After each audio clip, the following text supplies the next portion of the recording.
S'il y a bien un objet qui a fait parler d'elle et même limite polémique lors de cette Samsung Galaxy Unpacked à Paris, c'est la montre. Et oui, cette fameuse Galaxy Watch Ultra que je tiens dans les mains, en fait, qui est plutôt même à mon poignet, parce que ils ont copié Apple, ça ressemble à l'Apple Watch Ultra, on dirait une Apple Watch Ultra, ils ont rien inventé, bla bla bla. Si on reprend l'histoire, 2013, Samsung nous sort une Gear, une Galaxy Gear, donc c'est la fameuse première montre connectée de chez Samsung. Et si on va plus loin dans l'histoire, ah non, il faut aller vers plus proche de nous, c'est 2015. C'est Apple qui sort sa première montre connectée. Qui copie qui? Je ne sais pas. On est dans une guerre ouverte, donc c'est chacun améliore son modèle d'année en année. Chacun tire son épingle du jeu. En tout cas, est-ce une copie? De ce que j'ai essayé, et pour être possesseur d'une Apple Watch Ultra 2 qui ne quitte jamais mon poignet, je pense être assez bien logé pour vous dire si oui ou non c'est une copie. On va voir ça tout au long du test.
Si tu aimes les grosses montres, tu auras directement remarqué dans ce déballage qu'elle est assez imposante.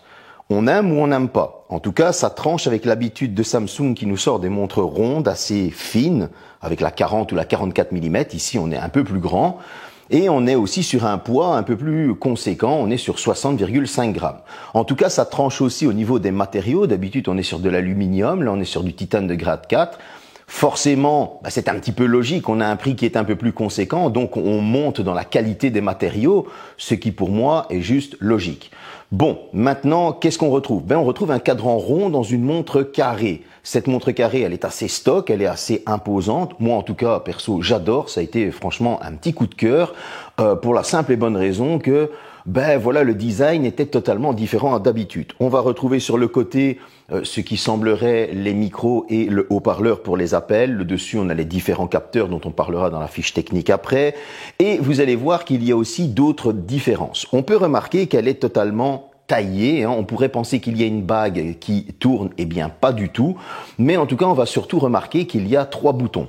Alors quand les gens me disent le design est totalement copié sur une Apple Watch Ultra 2, voilà, ça c'est pas carré, ça c'est légèrement rectangulaire. Comme vous pouvez le remarquer, les boutons sont 2 d'un côté, 1 de l'autre. Ici, on a tout du même côté.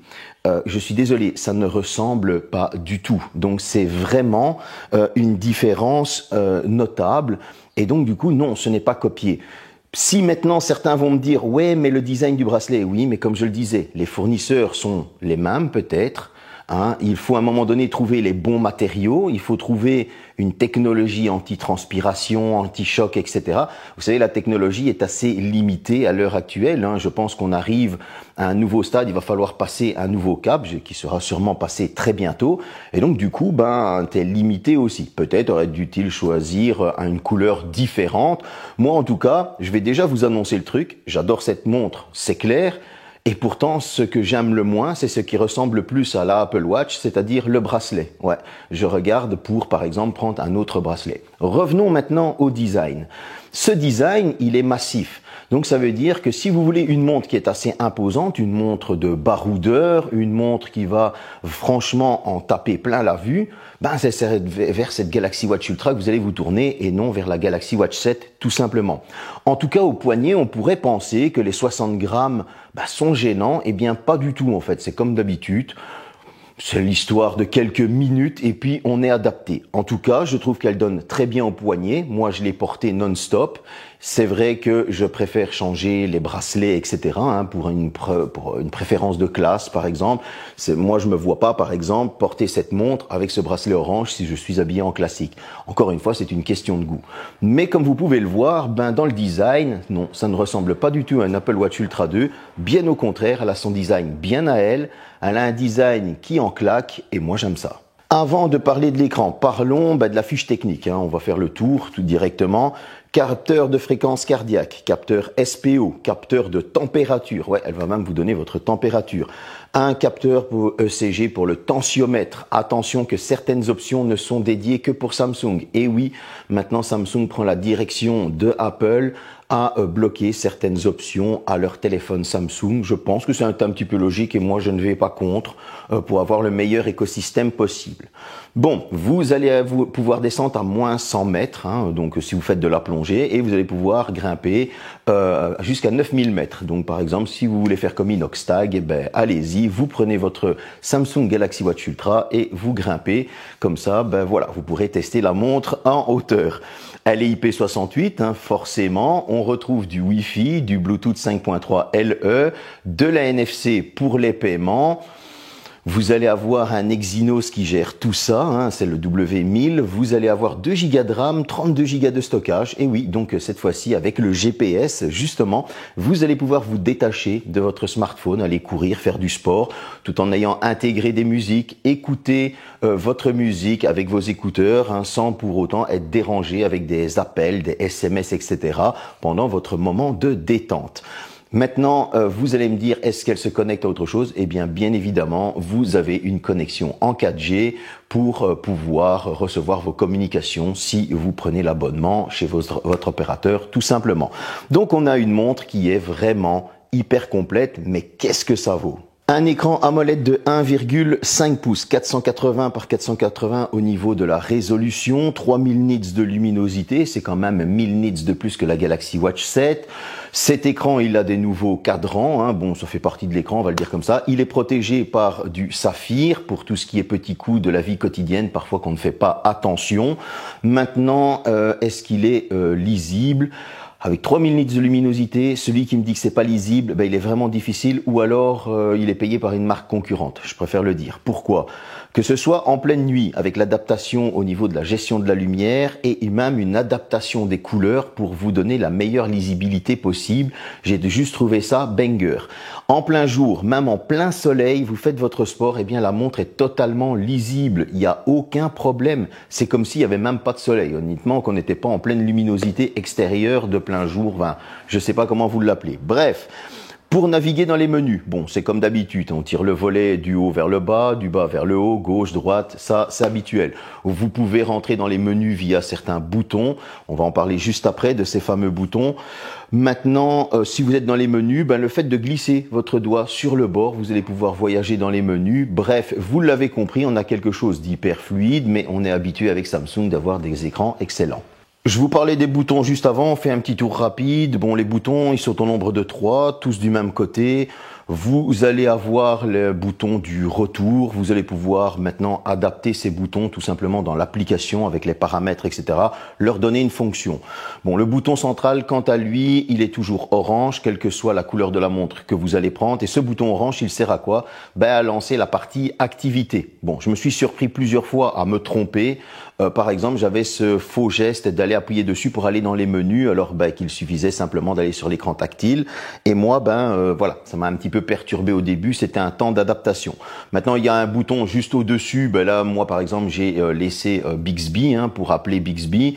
Vous pouvez, par exemple, via un bouton, tout simplement lancer la lampe de poche. Si vous laissez votre doigt appuyé, elle va pouvoir déclencher une sirène pour les alertes ou quoi, si vous êtes pété la tronche dans un ravin ou que sais-je. Bref, on a des boutons qui sont là utiles, Et on va parler tout d'abord du GPS. Avant de vous donner et de filmer cette vidéo, le GPS, j'ai attendu le retour d'un abonné, Negan, si tu vois la vidéo, qui lui aussi a acheté cette Galaxy Watch Ultra et il l'a comparé par rapport à son ancienne montre, la Garmin. Bon, donc du coup, c'est quelqu'un qui fait du sport assez souvent, qui utilise sa montre Garmin pour le GPS, etc. Donc, il lui aussi avait un vrai retour. Moi, j'ai un retour qui est totalement différent par rapport, par exemple, à l'Apple Watch Ultra 2, par rapport à des autres appareils. Eh bien, nous en sommes arrivés tous les deux à la même conclusion. Le GPS de la montre est juste parfait. On a un tour parfait. Vous n'allez pas avoir de différence par rapport à ce que vous faites. S'il y a une différence, elle est tellement minime, ça doit vraiment être de 2-3 mètres ou quelques mètres, mais en tout cas, ce n'est pas visible à l'utilisation de tous les jours. Mon abonné m'a dit exactement la même chose, il l'a comparé par rapport à sa Garmin avec laquelle il s'entraînait tout le temps et il m'a dit non, on est exactement au même. Bref, vous l'avez compris, ici elle est mise à rude épreuve parce qu'elle est comparée à la concurrence, c'est la grosse montre de sport, il faut qu'elle fasse ses preuves et les preuves au niveau de GPS, eh ben, elles sont totalement faites. Maintenant, passons à une partie qui moi me tient totalement à cœur. C'est même pas le capteur SPO, parce que là, il fait clairement bien son travail, c'est le capteur de fréquence cardiaque. Ici, on est sur un bioactif. Bon, vous allez me dire, et là, je vais vous dire qu'il limite va même mieux que l'Apple Watch Ultra 2. C'est normal, elle est un an plus jeune. Bah oui, l'Apple Watch Ultra 2 a un an, celle-ci vient de sortir, donc c'est normal, il y a des nouvelles technologies. Bon. Vous le savez, l'Apple Watch Ultra 2 m'a sauvé la vie. Maintenant, du coup, je me suis dit, c'est une bonne occasion de voir si cette Galaxy Watch est capable de nous donner des bonnes fréquences cardiaques. Et là, pour moi, ça a été une réelle surprise. Il n'y a pas de différence. On est vraiment sur le même par rapport à un appareil médical. On est vraiment au kiff-kiff. Donc, lorsque même je testais par rapport à une ceinture de thorax, lorsque je testais par rapport à un tensiomètre, etc., on avait les mêmes fréquences cardiaques. Lorsque je commençais le sport, le tensiomètre, la fréquence cardiaque augmentait, sur la montre, ça augmentait. On a un suivi qui est parfait. Si vous lui demandez d'avoir un suivi constant, eh bien, vous aurez un suivi constant. Attention que ça prend un peu plus sur l'autonomie. Moi, maintenant, je l'ai mis sur une prise de fréquence toutes les 10 minutes et là aussi, on est sur quelque chose de parfait. En tout cas, au niveau de ce capteur de fréquence cardiaque bioactive, on est vraiment sur du tip-top. Maintenant, on parle aussi de la température. Bon, la prise de température, à la base, elle est plus faite pour les dames qui ont leur menstruation, etc.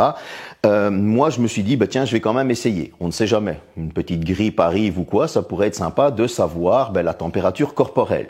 Là aussi, j'ai été surpris que par rapport à un thermomètre, eh bien, j'avais la même température corporelle, donc pour moi ça a été validé. Au niveau maintenant, si on continue toujours à gratter un petit peu, on a fait le GPS, fréquence cardiaque, etc. Au niveau de la tension, là il va falloir avoir tout simplement un smartphone Samsung parce que ce sont des options qui ne sont qu'avec smartphone Samsung. Il est conseillé la première fois de le faire avec un appareil médical pour la calibrer. Et oui, c'est comme ça, mais c'est comme ça sur toutes les montres. Et donc du coup, au moins comme ça, vous le savez. En tout cas, au niveau de la tension, une fois que c'est calibré, j'ai trouvé que la montre, là aussi, faisait très bien son travail au niveau de la calibration. Il n'y a pas eu de souci parce que ça se fait soit avec un appareil médical que vous avez chez vous, soit avec votre médecin généraliste. Et vous avez un suivi qui est franchement très bon. Maintenant, on va aussi continuer, parce qu'il y a beaucoup de choses à faire, forcément, c'est avec tout ce qui est Wi-Fi et Bluetooth. Je n'ai pas ressenti de déconnexion au niveau du Wi-Fi. Par exemple, le téléphone était mort, eh bien, elle continuait à recevoir les données, etc., à les transférer parce qu'elle était connectée au Wi-Fi de chez moi. Au niveau du Bluetooth avec les écouteurs, je l'ai utilisé bien évidemment avec mes nouveaux chouchous, les Galaxy Buds 3 Pro. Là aussi, je n'ai pas ressenti de déconnexion. J'avais un son qui était nickel. J'ai pu aussi l'utiliser en appel. Donc voilà, j'ai téléphoné en tenant la montre comme ça. Et on avait un son qui était assez clair. Cependant, la personne m'a dit au bout du fil, on entend assez bien le bruit environnant. Mais bon, ça c'est normal, c'est une montre. Bref, on a une montre qui commence à nous montrer pas mal de bonnes choses, comme vous pouvez le voir. Et on va partir sur une des dernières choses, pour moi aussi très important, c'est le sommeil. Il y a une analyse du sommeil. Vous allez me dire, oui, mais il y a ça sur toutes les montres. Oui, mais celle-ci, elle va analyser en plus les ronflements. Cette Galaxy Watch Ultra, elle a l'intelligence artificielle. Et donc, cette intelligence artificielle va intervenir dans tout ce qu'elle vient capter. C'est-à-dire les capteurs de fréquence cardiaque, le capteur SPO, votre analyse du sommeil, votre analyse santé, au niveau du sport, etc., etc. Et là, j'ai été super surpris. Pourquoi ? Parce que même au moment où je ronfle, et comment je sais que je ronfle, en fait, je suis assez taré pour avoir branché un téléphone et d'avoir enregistré les sons de chez moi, dans ma chambre bien évidemment. Et eh bien, au moment où elle détecte que je ronfle, dans l'enregistrement, c'est une dinguerie, mais je ronflais bel et bien. J'avais que ce moyen-là pour voir si je ronflais oui ou non au même moment qu'elle le détectait. Et oui, elle détectait bien que je ronflais et elle peut même détecter les apnées du sommeil. Pour moi, je trouve que c'est la montre actuelle la plus complète au niveau de l'analyse de santé. Passons maintenant au sport. Bon. Vous allez devoir, pour être sûr, de déclencher la partie sportive. Cependant, si vous ne le faites pas, elle va détecter ce que vous faites. Et là, j'ai été assez surpris aussi. Pourquoi ? J'ai chez moi des appareils, tout simplement. Bon, j'ai un elliptique. Je suis en train de faire mon elliptique. La montre a détecté que je faisais de l'elliptique. Après, quand même, un débattement de presque 1 minute. Mais j'ai apprécié le fait qu'elle le détecte. Elle avait capté mes fréquences cardiaques qui montaient, etc. Donc du coup, j'ai apprécié. Bien évidemment, après mon elliptique, j'étais essoufflé parce que je suis en régime. Et là, je fais les 100 pas et la montre a détecté que je faisais les 100 pas. Alors là, j'ai été vraiment totalement surpris. Pour moi, ça a été franchement une très belle surprise. Elle aurait pu continuer à détecter de l'elliptique, continuer sur son sport. Et l'intelligence artificielle a trouvé que je faisais les 100 pas, peut-être le fait que je balançais mes bras. Ça a été banger. Ensuite, je voulais entraîner en muscu. J'ai des poids chez moi, donc je fais mes mouvements d'épaule, etc. pour chauffer un petit peu, pour pas m'éclater un truc. Et là, la montre détecte que je fais de l'aérobic, donc que je faisais des mouvements. Personnellement, j'ai été assez surpris parce que c'est la première fois qu'une montre va aussi loin dans tout ce qui est au niveau du sport, au niveau de la détection fréquence cardiaque, etc., etc. Donc pour moi, ça a été une excellente surprise au niveau de l'utilisation. Je n'ai rien à redire de ce côté-là, c'est juste parfait. Avant de passer à l'autonomie, ici je vous dis juste qu'elle est sur Wear OS. Maintenant c'est connu, la petite surcouche Samsung, etc. Wear OS c'est connu, ça consomme de l'autonomie, donc vous êtes prévenus pour la suite et pourtant il y a une belle surprise. Maintenant je vous parlais des fonctions qui ne sont dispo que sur Samsung, CG, etc. Mais il y a aussi par exemple la fonction triathlon dans laquelle il y a 3 sports qui sont déjà prédéfinis, mais vous pouvez aussi faire votre propre trio. C'est le genre de petites choses supplémentaires que vous allez avoir aussi lorsque vous avez un smartphone Samsung. Bon, je trouve que c'est un petit peu logique qu'ils chouchoutent leurs clients qui veulent un écosystème complet. Donc pour moi, je ne vais pas encore critiquer ça non plus. 590 mAh. C'est quand même déjà plus grand que ses petites sœurs, les Galaxy Watch 7. Vous allez avoir une charge sans fil, intelligente. Il faudra 1h40 pour la charger. C'est assez long. Mais à contrario de ça, l'autonomie, moi j'ai trouvé qu'elle était juste parfaite. En pleine utilisation, c'est-à-dire je fais du sport, je reçois mes notifications, j'ai utilisé le GPS, elle est connectée non-stop avec le Wi-Fi activé, le Bluetooth activé. Bref, vous avez compris, on est sur une utilisation, on va dire, normale. Vous allez avoir l'Always On Display. Moi, il était activé de 9h à 23h, ce qui je trouve est quand même une très bonne journée. Le soir, au moins comme ça ne me dérange pas quand je dors. Qu'est-ce que j'ai eu comme autonomie? Là, ça a été une belle surprise parce que j'ai tenu un peu plus de 60 heures. J'avais 60 heures et 28 minutes, ce qui fait un peu plus de 2 jours et demi. On frôle les 3 jours. Pour moi, franchement, c'est une très bonne autonomie, surtout quand on voit tout ce qu'elle offre. Maintenant, sans Always On Display, et c'est là aussi la petite surprise. Donc, sans Always On Display, c'est comme elle est ici actuellement. Je dois lever le poignet pour pouvoir avoir mon cadran qui s'allume. Là, j'ai atteint les 3 jours. toujours en ayant les mêmes choses, en faisant du sport, en ayant mes notifications, etc., etc. Bref, on gagne quand même pas mal. Mais le truc de ouf, c'est que si vous désactivez en plus le lever de poignet, vous allez encore gagner 2 ou 3 heures supplémentaires. Et oui, parce que le fait de faire ça fait qu'elle est toujours en veille et donc du coup, elle attend le mouvement. Ça veut dire que vous allez encore gagner. Là, il faudra tapoter sur l'écran pour pouvoir le réveiller. Bon. Je trouve ça un petit peu inutile, mais je tenais à vous le dire. Par contre, en mode économique, bon, là, elle va prendre un peu moins souvent vos fréquences cardiaques. Les SMS, vous allez avoir des priorités, c'est à vous de les définir, etc. On va activer le sport par soi-même et autres. Et là, ben, j'ai réussi à atteindre les 5 jours. Ce qui, je trouve, est franchement très bon. On a gagné 2 jours supplémentaires, elle baisse sa luminosité elle-même et tout ça. Donc ça veut dire que si vous partez un week-end, que vous voulez être sûr d'avoir de l'autonomie tout au long de votre week-end, vous la passez en mode économique. Si vous avez besoin d'avoir une meilleure luminosité ou quoi, rien ne vous empêche de le désactiver pendant 1 heure ou 2. Mais en tout cas, vous pourrez partir votre week-end sans avoir le chargeur avec vous. Ça, pour moi, c'est un très gros plus. Pour la conclusion, 699 €, 699 €, on va commencer directement par les défauts. Les défauts, pas compatibles iPhone. Ça veut dire qu'un gars comme moi, heureusement que j'ai plusieurs téléphones et qu'elle est connectée à mon Samsung. Sinon, je dois m'en passer. Donc voilà. Ensuite, il y a le bracelet propriétaire. Ça, c'est pas un truc que moi je suis fan. C'est mon avis personnel. Donc voilà. Mais à contrario de ça, c'est peut-être mieux dans un autre sens. Ça évite aux gens d'acheter de la merde au niveau des bracelets et puis de dire oui, Samsung ça tient pas. Donc vous voyez ce que je veux dire. On a tous connu ce genre de personnes.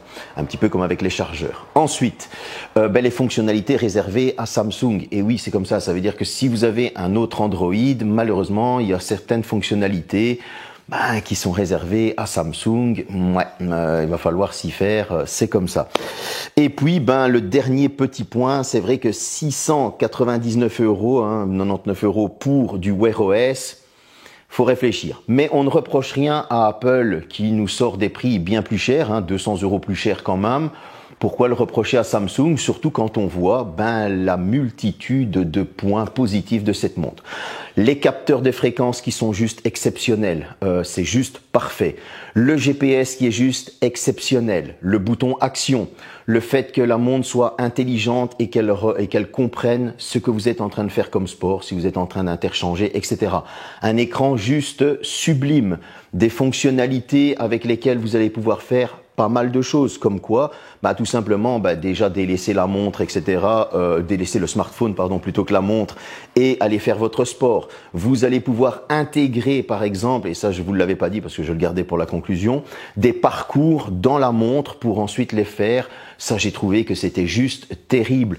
Vous l'avez compris, on a vraiment une montre qui est top. Alors certains vont me dire, mais du coup, c'est quoi la mieux? Apple Watch Ultra 2, machin, est-ce qu'ils ont copié? Non, ils n'ont pas copié du tout. Ils ont sorti leur propre montre, leur propre design, avec leur intelligence artificielle, avec le savoir-faire Samsung.